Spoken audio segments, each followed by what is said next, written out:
First year ko, normal at regular. Tulad ng ibang first year law students, nangangapa at pinag-aaralan yung panibagong mundong pinasukan at hindi matatawaran yung giyang binigay at pwedeng ibigay ng mga nauna na sa iyo sa law school at partikular na yung maituturing at matatawag mong kaibigan o maituturing o maitatawag mo mang brat.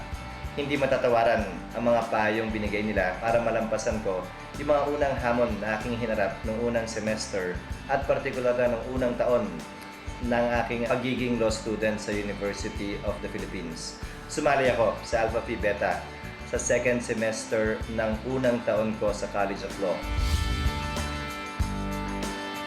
Sinubok na ng panahon ang ilan sa mga fraternities sa University of the Philippines at pinatunayan din ng mga fraternity, partikular ng Alpha Phi Beta, na kaya nilang lampasan anuman ang hamon o pagsubok na ibinabato sa kanila ng tadhana at na mananatili sila dyan hanggat meron pa ring universidad at hanggat meron pa ring mga estudyante sa UP. Kalayaan ng bawat estudyante ang piliin kung anong asosasyon o fraternity ang kanyang sasamahan. Palagi kong ituturo ang Alpha Phi Beta dahil ito ang sinamahan ko at di ako nagkamali. Ang magandang tingnan, makakasundo ba? Bilib ba kayo? At magiging kaibigan o kaibigan nyo na ba yung mga miyembrong nandun? Sumali ako sa Alpha Phi Beta sa isang rason noon. Karamihan ng mga kaibigan ko nasa Alpha Phi Beta at nakita ko ang kinabukasan na hawak sa kamay ng mga miyembro ng Alpha Phi Beta noon na siyang makakasabayan kung umangat o umakyat kung sakasakali. Walang sino man pwede magsabi na taglay niya na ang lahat at bilang ng mga kaibigan na pwede at kailangan niya habang siya'y nabubuhay. Bakit nga ba tinawag na brotherhood ang isang fraternity hindi mo naman kamag-anak yung tinatawag mong brad? Para sa akin ang batayan ay iisa, ang inyong pinagsamahan at ang inyong pagkakaibigan. Gaano man karami ang iyong kamag-anak, hindi pa rin kayang tapatan na mga taong makikilala mo, makakasalamuha mo, magiging kaibigan mo at mapapakisamahan at papakisamahan ka pa rin. Upang sa gayon, anuman ang harapin mong problema o hamon, matapos mong lisanin ang kolehiyo o habang nasa loob ng kolehiyo, may masasandalan ka palagi na isang tao na bagaman hindi nagkataong pinanganak na kamag-anak mo, may tatawag mo pa rin kaibigan at matatawag mo pa rin brad o kapatid ika nga sa pagharap sa mga hamon sa buhay.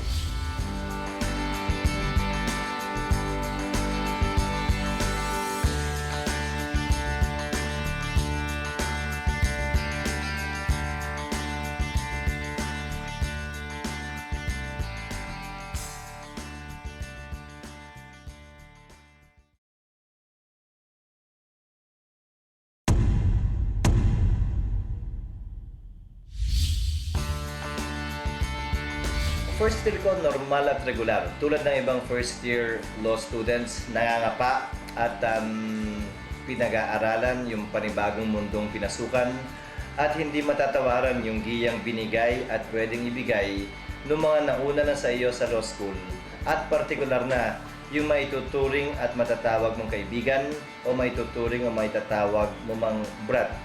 Hindi matatawaran ang mga payong binigay nila para malampasan ko yung mga unang hamon na aking hinarap noong unang semester at partikular na noong unang taon ng aking pagiging law student sa University of the Philippines. Sumali ako sa Alpha Phi Beta sa second semester ng unang taon ko sa College of Law.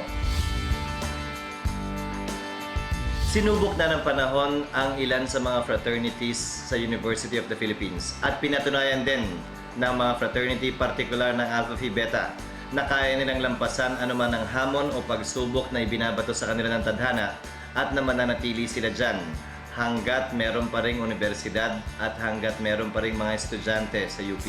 Kalayaan ng bawat estudyante ang piliin kung anong asosasyon o fraternity ang kanyang sasamahan.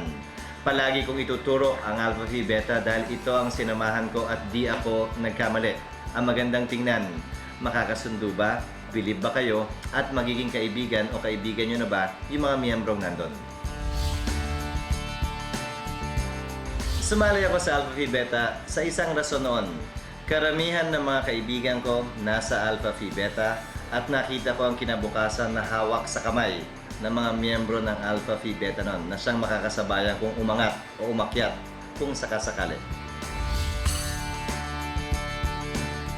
Walang sino man pwede magsabi na taglay niya na ang lahat at bilang ng mga kaibigan na pwede at kailangan niya habang siya'y nabubuhay. Bakit nga ba tinawag na brotherhood ang isang fraternity hindi mo naman kamag-anak yung tinatawag mong brad? Para sa akin ang batayan ay isa, ang inyong pinagsamahan at ang inyong pagkakaibigan. Gaano man karami ang iyong kamag-anak, hindi pa rin kayang tapatan na mga taong makikilala mo, makakasalamuha mo, magiging kaibigan mo, at mapapakisamahan at papakisamahan ka pa rin.